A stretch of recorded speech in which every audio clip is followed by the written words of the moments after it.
All right. Okay, guys. Welcome. Another Friday training. So let me explain to you guys what I covered off this week. There was a lot, but yesterday's class kind of, I think, will maybe we can distill it down into some ideas, and then I can let you guys train with it. Now, have any of you read a book called Anti-Fragility? Anybody ever heard of this book?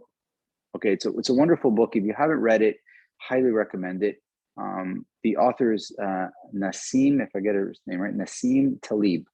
Okay, is his name, and the book is called Anti-Fragility. Okay, now the book, first of all, is a marvelous writer, and but the book is, to me, it echoes and it screams systema principles. It's got now the whole basis of this is the study of things that benefit from chaos and disorder, that not only just endure it, but they actually get stronger because of it. So think of an immune system, right? The more shit you bring to it, it's studying and learning, and then eventually gets stronger, right? Okay, like think of something like that. Things that benefit from chaos and disorder. Okay, in many cases, the way we train our bodies, we're disrupting them. Like if I'm doing push-ups, I'm disrupting my body. There is a short-term disruption. My muscles get sore, but then there is an adaptation, and I actually get stronger. So I benefit from this. Okay, but so his whole principle was that, and he went through political systems, economic systems, physical systems, and he talks about everything, bureaucracies, commerce systems, banking systems, and he just talked about, here's a thing that in nature too, like think of nature, like there's chaos, and then after the chaos, things that change, other things grow, right? And you see that all the time. So the way we train ourselves is we want to make sure that we don't just weather something, that we don't just endure something, but that we take it in such a way that we actually grow in the long run because of it. Okay. And that is not just a kind of a minuscule idea, it's a massive idea. Like it's like, I don't just kind of grow. No, I really, really grow. Right. And it's happened to me on many levels when as an athlete, where I competed at one level, and then, I went from high school to university. And that first year of university sports blew me away. I was like, high school ball was a joke compared to university or varsity ball.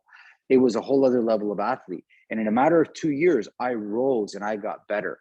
I could never go back to high school. High school is it's almost like a joke the way they trained. So you realize that I benefited, my body and mind and soul benefited from that heightened level of competition, right? So you ever heard this phrase, be the weakest one in the room? You ever heard that? Where I'm sure you guys have heard that, right? You have nothing to do but benefit. And if done right, your skill levels will just come up right away, right? Now, that's not always the case. Like sometimes I go to class and maybe I'm the one with the most experience, or I'm the one with the most skills or something. So how will I benefit? I find a way. And you have to understand how to create chaos. So I mean, you don't generally have, but you have to create that chaos so that you grow. Does that make sense, guys? So what I'm going to show you now is a way of creating some chaos in yourself so that you can facilitate a growth. So not just a little bit of growth, but that you train in such a way that if somebody's punching you, you're not just enduring it, but you're trying to get stronger because of it. Okay. And trying to find a way to say, I'm not just going to get whipped. I'm not just going to fast and starve. I'm not just going to go into the cold water and freeze to death, but that my main focus is on that my whole body over the long run, over a period of time, will become stronger because of it. Not measure successes based on small things. Okay. And you can read the book. The book's spectacular. I can't stress it enough. It's a very deep and profound read. And when I read it, I had no idea that it would have so much connection to the martial art that I trained in. But this is exactly what Systema tries to do, especially when it's multiple attackers, like mass fighting, right? It's this chaos and in that, the spirit is really built up, like you're really ready for anything because of it, right? Those people that, even in, um, you know, the parents that try to control the experiences their kids have too much. they're missing that. You got to let them have their own experiences. You got to stop controlling so much. Let life happen so that they get bothered, they get agitated, they fall, they learn, and it grows them up because they get ready for life. It's unpredictability and it's chaos, right? It's super important, right? Cool. Cool. Okay, let's try this. So one of the easiest ways to make things harder for yourself is to challenge your breathing. Okay, so um, and by challenging your breathing, especially in training, is by holding your breath. So by holding your breath, you make things obviously much more difficult. You're robbing yourself of oxygen, which is one of the things you need, right? So just stay where you are subtly, and we'll start with it, right? So it's good to know a baseline of breathing. So for me, it's like I'm breathing in and breathing out right now. It's very baseline. And what I want to do, and this is how I started the class yesterday, is I want you to hold your breath. And it's not a breath that you're holding that's uncomfortable. It's a comfortable hold. So as I'm breathing, I hold my breath till I feel even a little bit of discomfort and I start to breathe. So I try to find how long I can truly hold my breath without bothering myself. So try it now, just for a minute or so. So you're breathing and then just hold it comfortably. And the moment there's even a little bit of tension, start to breathe.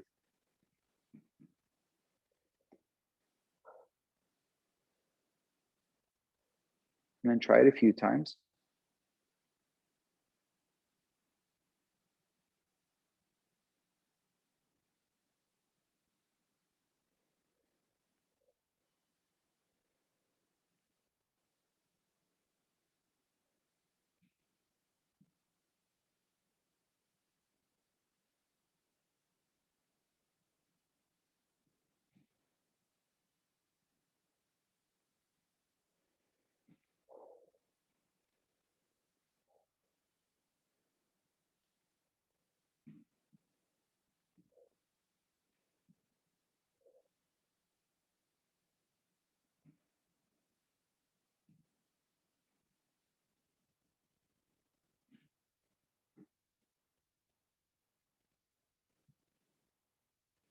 Good. Now, that one, I really can stress enough to practice it a lot because that's so I'm going about my day, everything is fine. I read an email, somebody, I have a conversation with somebody that bothers me, something that not upsets me, but pisses me off. We all have that throughout our day. There's little annoyances that happen, right? And realize that you actually hold your breath for a brief moment, like you read that email and go, just what do? Hold your breath, shake your head. I just, and I actually, after I taught the class yesterday, I was walking home and a guy literally came off the highway, stopped his car, got out of his car, and just urinated in the middle of the road as I was walking by, literally. And I was like, as I was walking, I took about 10 steps, just like, really? Like I don't know. It's not normal in Toronto for people to do that. Okay, that's really unusual. I live in the city. It's not suburbs. Guy just got out, had to really take a piss, but right in the middle of the road. I'm like, and I realized that bother that not upset me, but it's just stupid, right? I held my breath even for 5 steps, and I felt it. I was like, wow, there it is. So detecting these little disturbances is very important. Like when we read something or see something that maybe doesn't make us happy or upsets us, we do hold our breath just a little bit unnormally. And it's not a suffer. It's not like, oh my God, I can't breathe. But I wanted to be able to detect these little daily stresses that build up by the end of the day. You got that? Makes sense, guys? Because it does happen a lot. And if you can catch yourself, like I didn't catch myself yesterday doing it, I caught it afterwards. And I'm a little bit more aware of it now, where these little bothers, I try not to hold my breath. And I find that those little bothers don't add up as much by the end of the day. Okay. So don't just, I mean, big, you ever heard that phrase, how you do anything is how you do everything? I'm sure you've heard that, right? So if you brush your teeth well and do the dishes well and make your bed well, it's probably you'll do other things well. Like it's these things that you do every day. If you do them well, then you're most likely to do those things well. If you can detect breath holds at a minor level, at a very minuscule level that doesn't, it's not a suffocation, but it's just an annoyance, it really will help you detect it when it's much more severe. Okay. So now we'll go to that next level. So now I want you to hold your breath to the point where it is uncomfortable. Now, don't go 10 out of 10, but don't suffocate, but challenge yourself. So let's do it together. We can breathe in, breathe out, breathe in, hold your breath, and hold it to a point that it definitely is past comfortable.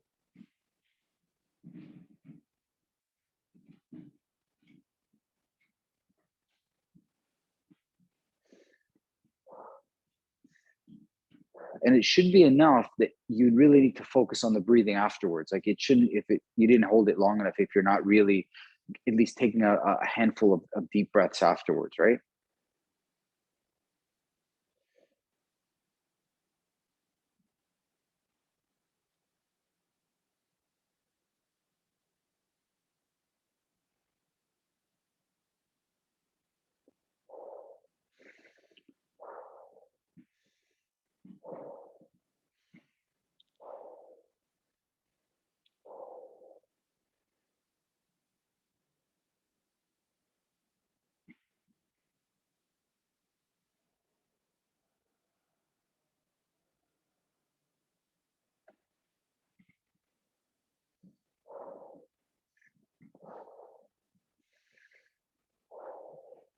Now, some common problems that you'll see when people hold their breath, they start to feel lightheaded, okay?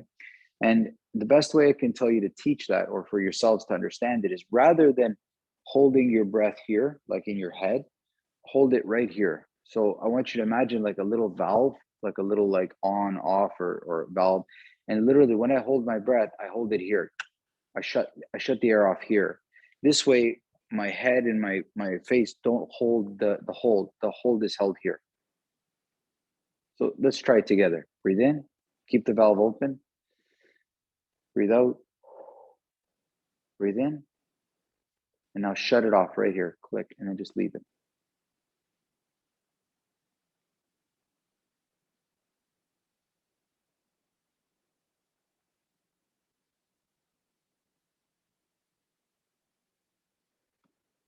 And then you can open it, right? Did it feel a little bit easier to hold your breath here? It usually feels a little bit easier to hold it here, okay?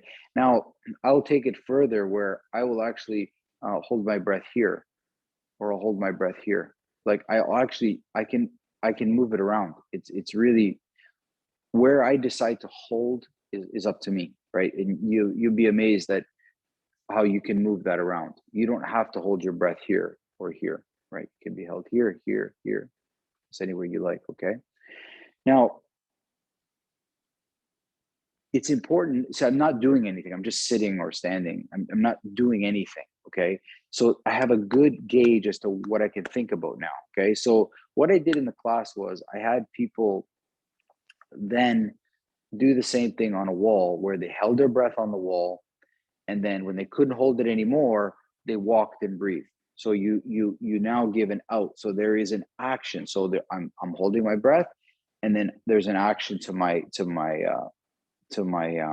movement. So you don't need a lot of room to do this, by the way. You don't need a lot of room. You could just be in a small room, right? So I'm standing. So you stay still. We can try it together. Yeah, again, you don't need a whole lot of room. Just need a little bit. So I breathe in, I breathe out, I breathe in, and I take a half a breath out, then hold my breath and just move around. Just move around. Take as many steps as where you like. You don't need a lot of room, and hold your breath.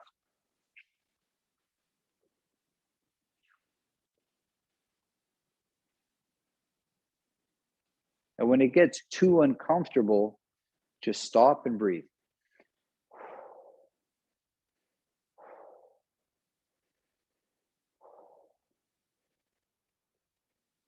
The key when you're breathing now is to fully recover, like make yourself like back to new. So it's not kind of, not 80%, it's fully new. And then try it again. Close your breath and walk around.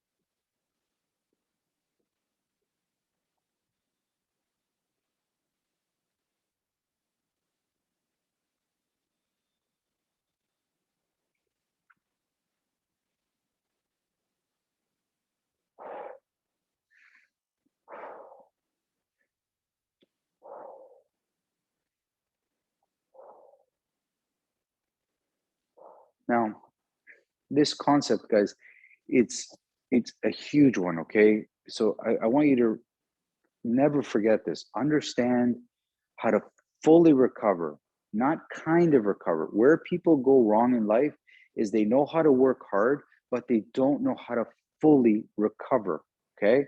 Now, this is not my opinion. I mean, it is based on my life, but I've heard many a top professionals. We're talking about, I 2 years ago or 3 years ago, I heard a very rare interview with LeBron James and his trainer. His trainer never does interviews, but they did for some reason an interview. And the commentator asked the trainer, says, "What do you do for this man? What do you do?" He goes straight to the camera. He says, "I train. My main goal with LeBron James is to recover this man. How can he recover at home? How can he recover at basketball court? How can he recover on the bench? How can he recover when he sleeps?"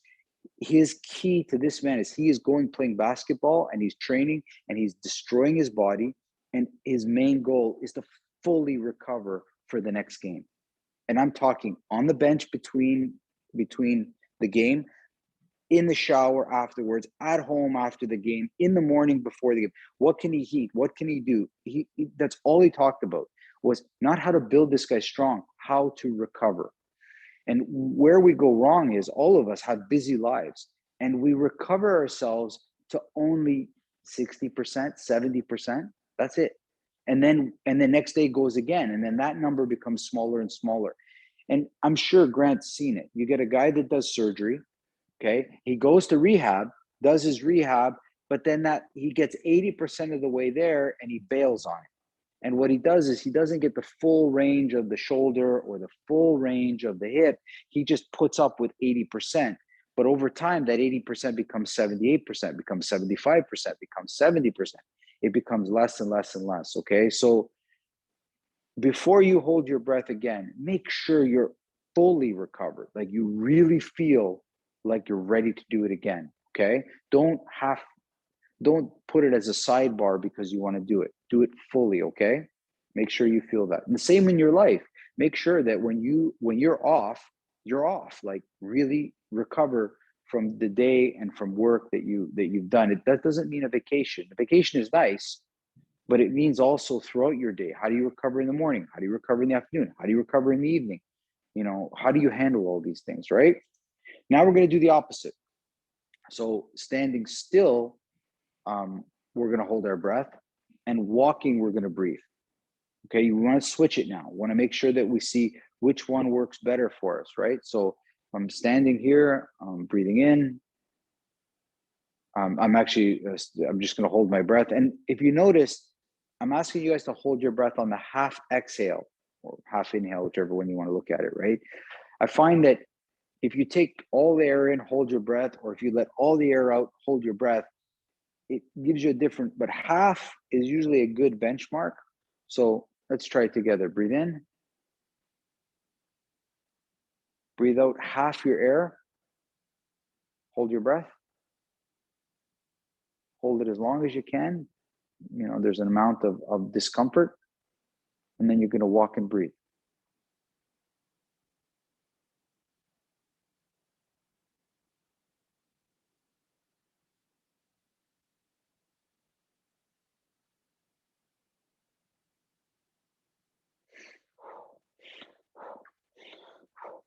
And I really want to recover when I do this, right? Whenever you're ready to do it, you really, really want to recover completely with your movement. The way you move should get rid of the tension that caused from holding your breath.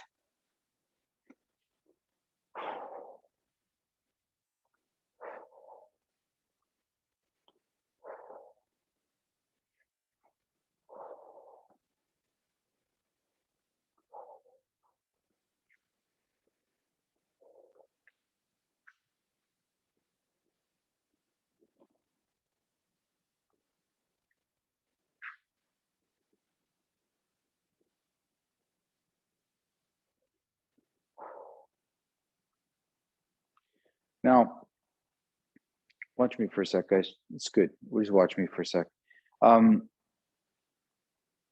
You need to watch. There's 2 times in my life that I've seen people exhibit movements of freedom, real freedom. Okay. One time I was in court and I was there for some basic traffic violation, but at the same courthouse was also criminal matters. And as I was approaching the courthouse, I was walking to the courthouse.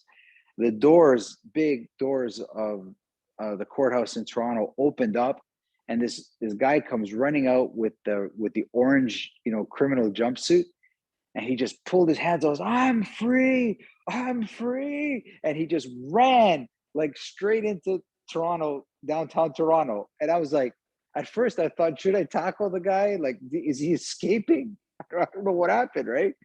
But apparently, you passed by me, and I've never seen a happier, and I've never seen a person run so happy. He got off on a serious charge on a technicality, and the judge says you're free to go. And he literally left the courthouse. He didn't even take the orange jumpsuit on. He ran at it. That guy was free. We don't run like that. Okay, that's one. And second, watch kids go to a public school and just watch kids at recess because they're sitting in a desk all day long, and then it's finally lunchtime or it's finally recess, and the kids run outside because they can run, because now they can. Like, when you're holding your breath and staying still, you need to move because you finally can move, right? And because of that, you feel better. So you should move like you're really free, like you're so happy to be finally able to move, right? So that's just my side note about moving and breathing. Okay. Which felt better? Just question. Which felt better? Holding your breath, staying still, or holding your breath and moving, or vice versa? Which felt better for you guys? For me, moving and holding your breath is easier. Staying still and holding your breath is a lot more painful. Did anybody else find that? No, both were okay. Yes, I found it easier to stand still and hold my breath, actually. Okay. Because I wasn't using any energy, I guess, or this much energy. For me, it's like I have nothing to occupy my mind. So because of that, it's like I'm just feeling the suffering. It's like it's so much easier for me to fast when I have stuff to do. Try fasting, guys, in a kitchen when people are cooking like that. It's just really hard, right? It's because you have nothing to do. We eat because sometimes we're bored, right? That's where a lot of our eating comes. It's so much easier when you're busy not to eat, or not even think about eating. When I'm sitting still, I have nothing else to do but think about I'm not breathing. So it becomes that's how it is for me anyway. Karen, you're saying something? You wanted to say something? No? Sorry, no. I was just going to agree with you. That's all. I found very distinctively yesterday in class and on Tuesday's class the same point that you're making. That was all I was going to say. Okay. Grant, this will be an interesting one for you too with breathing, because when you do the especially to deal with the hernia and stuff, you'll see some interesting stuff. Okay, pay attention to it. You'll see it. Either that or don't let anybody punch you in the stomach. Okay, so that's how I started it. Now we did it with running. Now we're not gonna do it now with running, but you play with those variables. So here it is again. What's the main topic? Anti-fragile. Making things that benefit from chaos and from disorder to become stronger, so to weather it. So you're holding your breath not as a punishment, but that you want your overall system to become stronger. You want to become and anti-fragile. The opposite of fragile is not resilient. Just remember that it's not the same. Okay. Don't make your body a box that has the words fragile on top of it. Okay, you don't do that. That's not what our bodies are. Not fragile. They're meant to be, anti-fragile. So the breathing is a way of challenging you. So tomorrow, if I have a partner, let's say a partner that's not challenging me enough, which is fine. Not every partner can challenge you, or maybe too much, whatever. But I can add this breath holds to what I'm doing to make it much more difficult to what I'm doing. So if I'm having a piece of cake wrestling with a dude that doesn't challenge me a lot, I just hold my breath.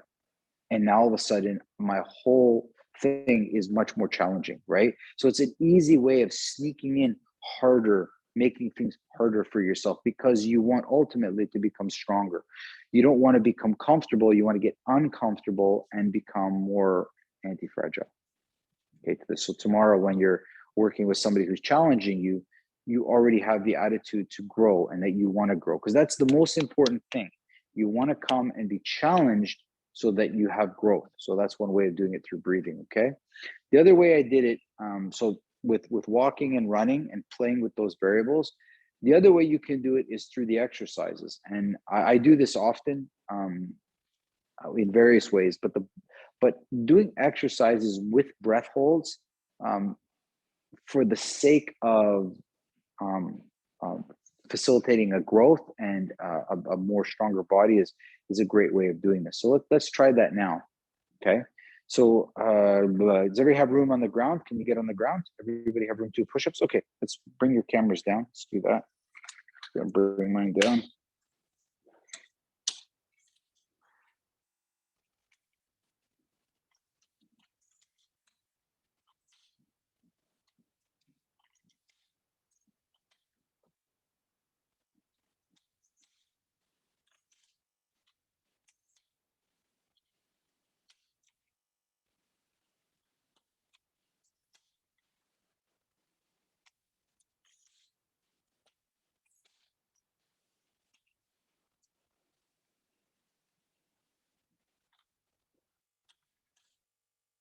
Okay, that should do it. Great. Okay, there we go. Okay, so first thing, stretch yourself a little bit. Okay, just stretch yourself. So I like a Superman stretch, right? Where you're stretching from the fingers, you're stretching from the toes, just to open yourself, just to really open the body up. I find when people do push-ups, their bodies tend to collapse, I guess, or kind of shrink. And what I'm doing right now is I'm stretching my body from the toes and from the fingers, making it really, really long. And then when I move my hands towards a push-up position, I want to keep that feeling of length. So I get real long and open my body as much as I can.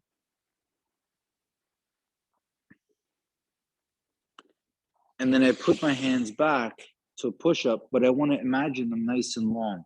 Okay.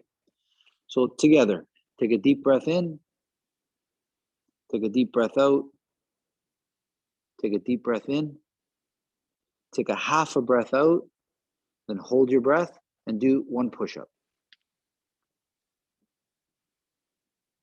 Deep breath in, half a breath out, hold, 2 push-ups holding your breath.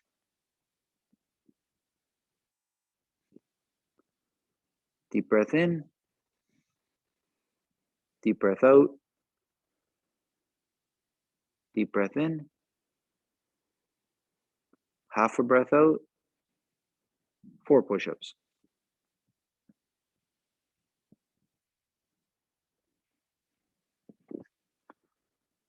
Deep breath in, deep breath out, deep breath in, deep breath out, deep breath in, half a breath out, hold it, 6 push-ups.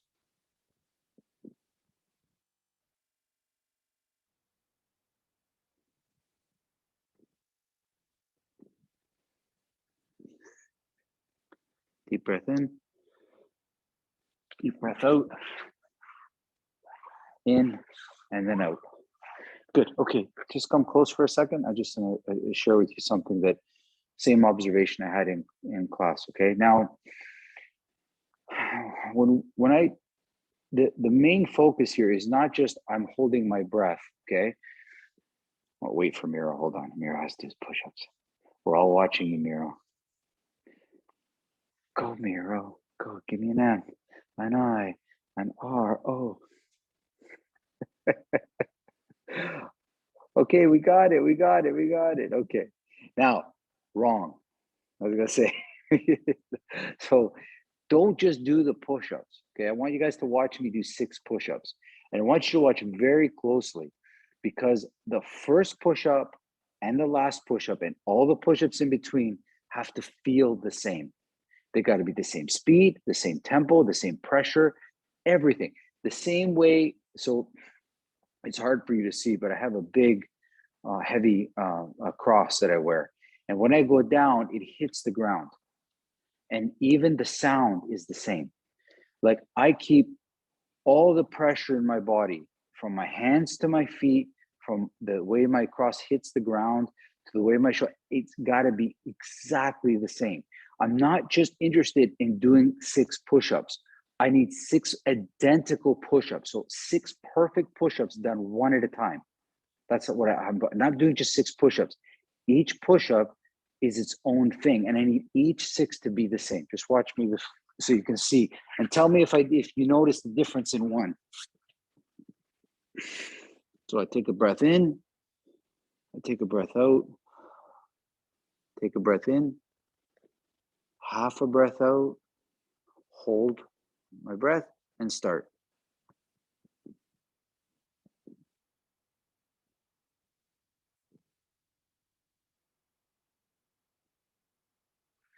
How was it? You see a difference? Were they the same? They're close, okay? They were close. There might have been one in their variant, but I was very clear about trying to make each one exactly the same as the other, okay? That's your main goal, okay? It's not just to do 6 push-ups, because again, how you do anything is how you do everything. Remember that. And why I want you to pay attention is because that last one, if it doesn't feel like the first one, then guess what? You didn't get stronger. What's the main topic today? Things that benefit from chaos. So you're holding your breath. If I did this right, my last push-up should feel as good and in quality and in feeling as my first one. If my last one was shit and I felt like I struggled to get it done, that's wrong. You don't want to end in a way where you're broken. Like that's not it. That's not the way to develop something that's anti-fragile. Okay. I want to feel strong. Okay. Ready to go for 8? Remember to pay attention. Okay. Let's go. Let's go back. Hands beside you. Again, breathe in. Breathe out. Breathe in. Half a breath out. Hold it. 8 push-ups.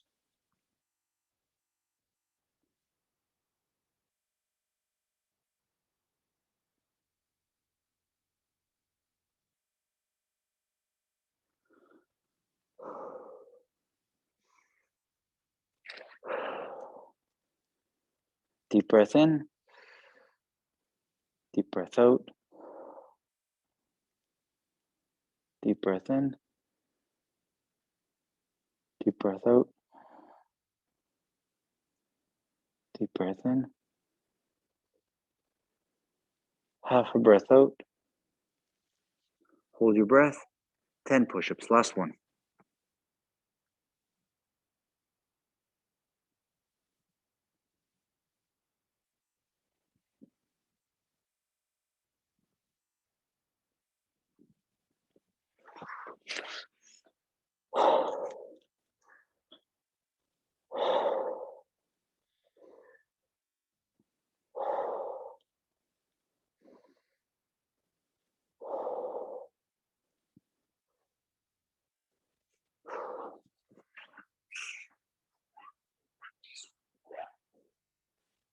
Okay, so did you find your 10th one was as good as your first one? No? It's hard, eh?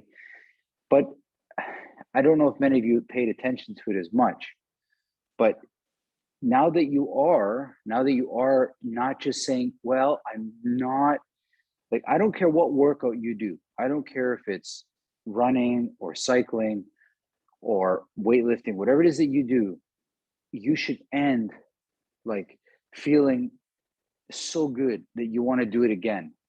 If you end broken, like really like with no energy, that's what your body will remember, and you don't want this, okay? You can train yourself to push yourself hard to work, but you want to feel like you're becoming stronger and tougher from the process, okay? um, Makes sense. So there's ways of doing that, right? Like if I were a runner and I wanted to challenge and find a way of becoming anti-fragile, I would start to run hills. Just run hills. They suck. They're going to challenge you. They're going to and you're going to really help you grow.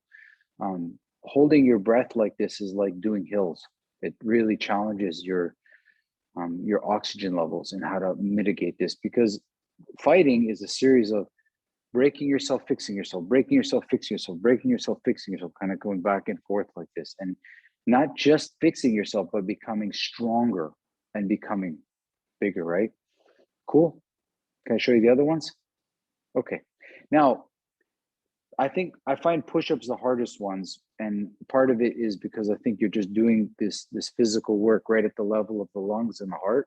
So because of that, it puts a lot of pressure in this area. So it's the hardest.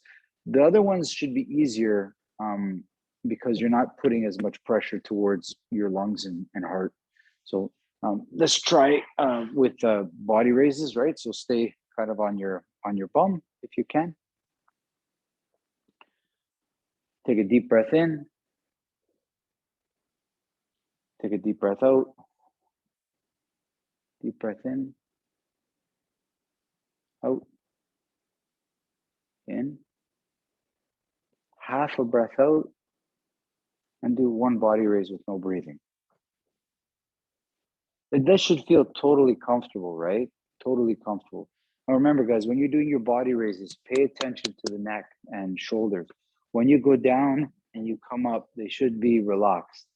They shouldn't be, don't bend your head, okay? You come up and down from the chest, like this area, right? Deep breath in. Deep breath out. Deep breath in. Half a breath out. Hold it. 2 body raises, no breathing.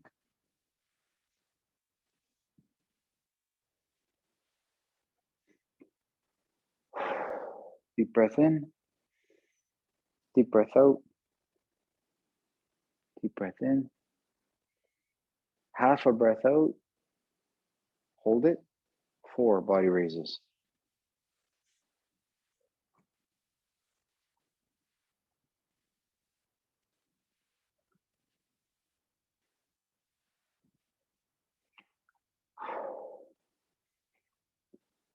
Definitely starting to get more uncomfortable. 1 or 2 is okay. 4 starts to become, you can feel the breathing is a little bit more uncomfortable than normal. Deep breath in. Deep breath out. Deep breath in. Deep breath out. Half a breath in. Hold it. 6.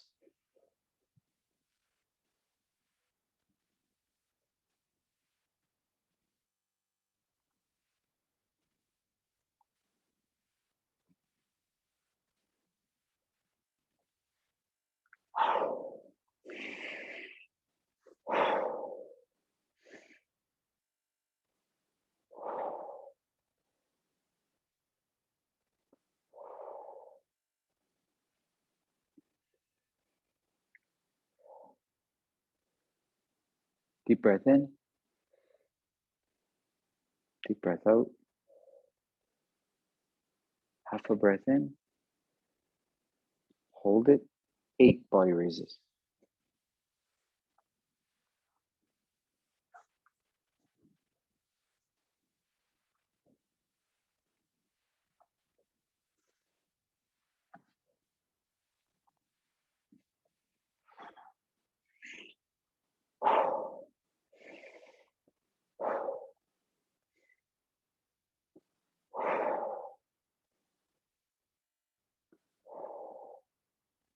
Deep breath in.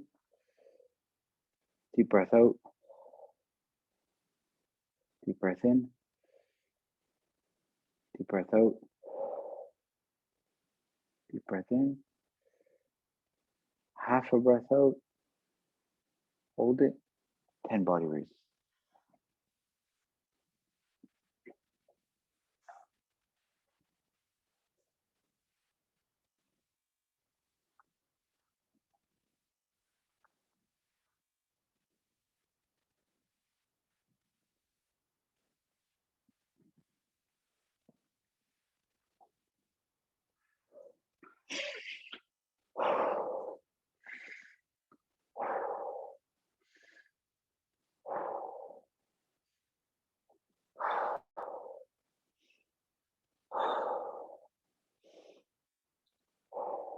How was it?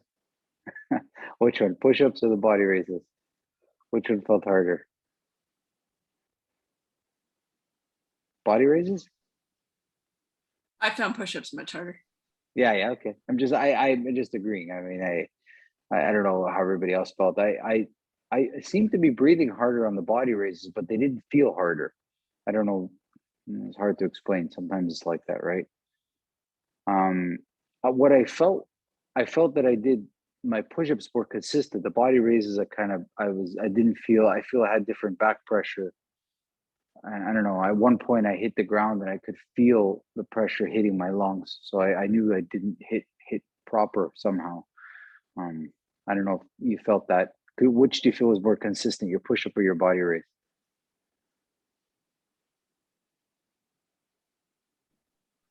I thought the push-ups were more consistent for me.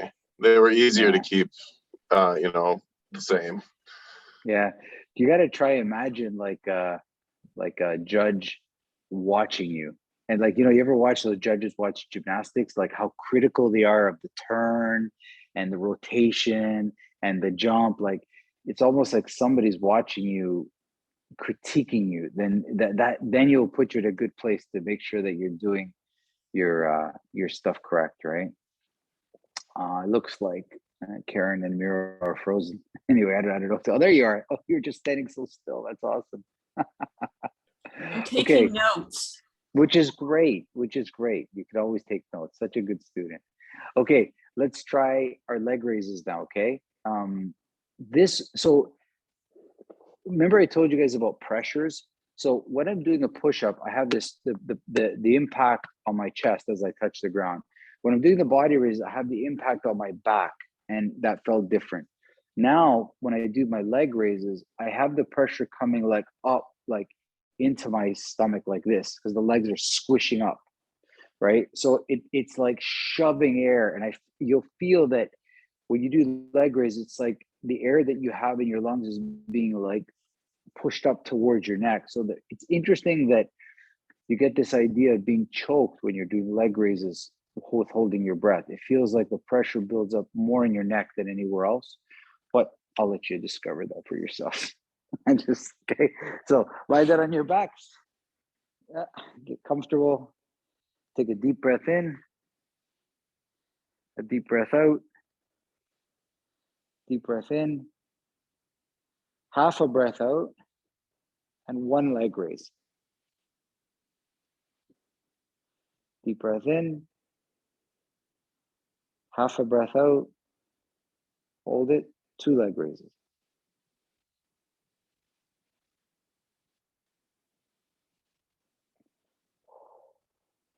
Deep breath in, deep breath out, deep breath in, half a breath out, hold your breath, four leg raises.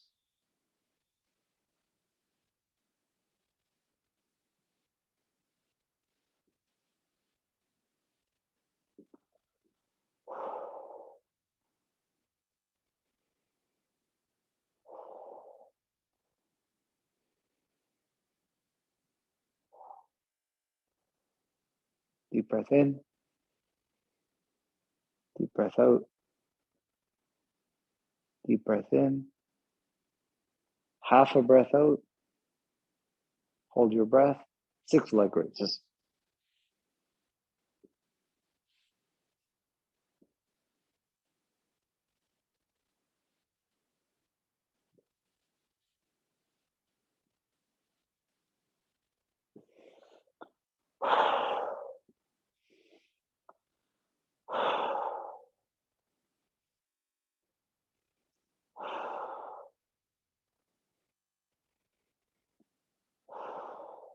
Deep breath in. Deep breath out. Deep breath in. Half a breath out.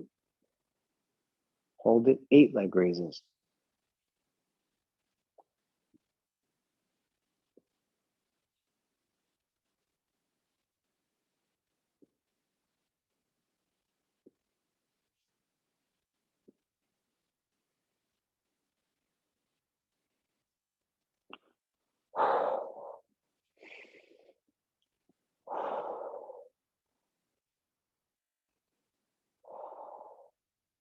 Deep breath in. Deep breath out. Deep breath in. Deep breath out. Deep breath in. Half a breath out. Hold it. 10.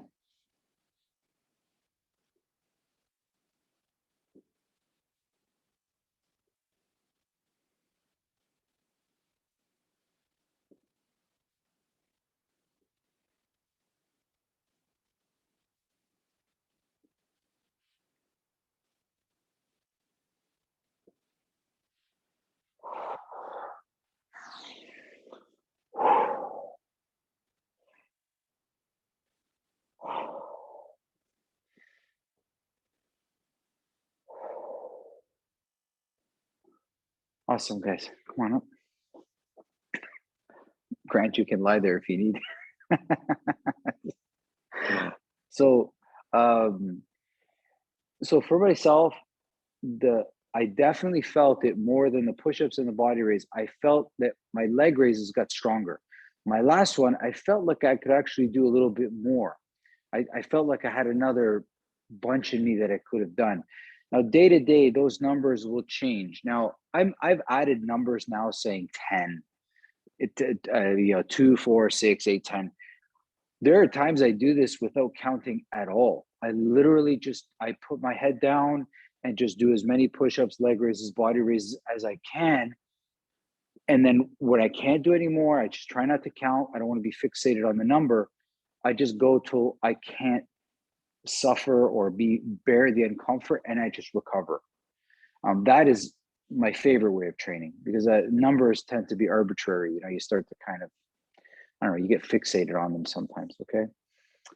What did you guys feel? How did you find the leg raises? Were they the easiest, the hardest? What did you find them? In between? Okay. We haven't done Grant. Yeah, you were going to say something? No, it's more like physically it's not like 10 it's not hard, but the breath hold is like, it's frightening almost, like that's what I feel. I think it's fear coming up. Yeah. So like slowly overcoming that feels helpful for me. Yes, for sure. There is definitely layers. When you hold your breath, there can be fear, but you always want to preface this with I guess the underlying theme here of, I'm trying to make myself anti-fragile. I'm trying to benefit from disorder, from disruption, from hard times, to become better in the end. Like, I'm looking for something in the end to become stronger, right? And I think keeping that mindset, like you were just saying, I was trying to do during it, and that I was finding that helpful. Like that was getting me through the last couple in the sequence. Good. And look for that now in all aspects of your life. Like we're talking about when you're fasting. Think about when you're not eating. The hope is that your body benefits from this not eating and becoming actually have more energy. When you fast, I find I have more energy. I'm not lacking energy, which is the pervasive thing. Less is more kind of a way, attitude, and same with all aspects of what I'm doing now. Because Miro mentioned something about, at the beginning, about working with people, and so last night's class, I always like to leave a little bit of free time at the end of class where I just let people do whatever they want, and punch, kick, grab, and just help and deal with each other, like figure this out. And there comes a point when you're working with somebody that it becomes hard. And when I'm moving somebody and they stop moving, the moment I stop and try to force them, I already know it's a mistake from my part. When I reach a hard stop, that's when I start moving. So people say, when do you move? When do you move your partner? I first start by moving myself to move my partner. If they get rigid, I move myself around. It is impossible for somebody to hold one position. Like if I'm pushing somebody this way and I move to the side, they must change. They must move to make that happen.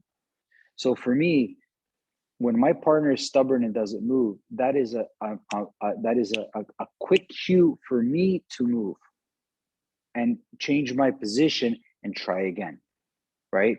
And this way, because I don't want, there's this anxiety or this tension that comes when your partner won't go with what you're trying to do. It becomes, a negotiator or some sort of person that deals with,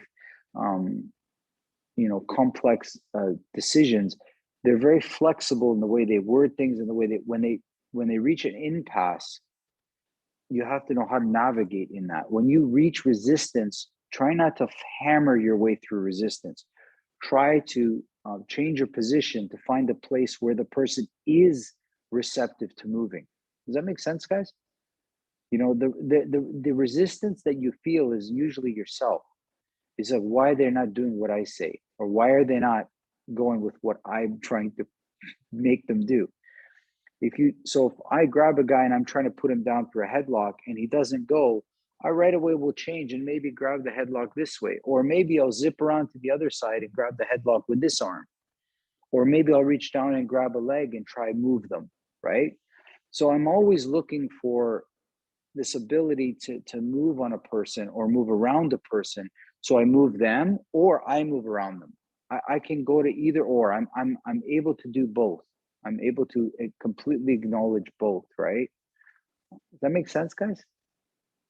So, and because you're studying how to move in breath hold, that's directly applicable to when we fight. When we fight, we hold our breath a little bit. It's, I don't know, fear, I guess, worries. I mean, it's not ideal, but we do hold our breath from time to time. Even the guys that say they don't, they do as well, a little bit. And knowing how far your body can work without air or with holding your breath is very important as well.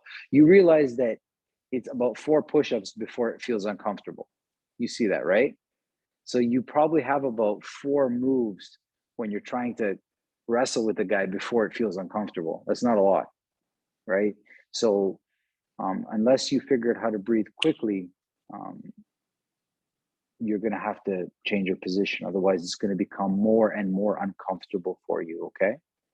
The other thing that I realize is people don't magically find themselves systema breathing or combat breathing, whatever you want to put it. You have to work for that, okay?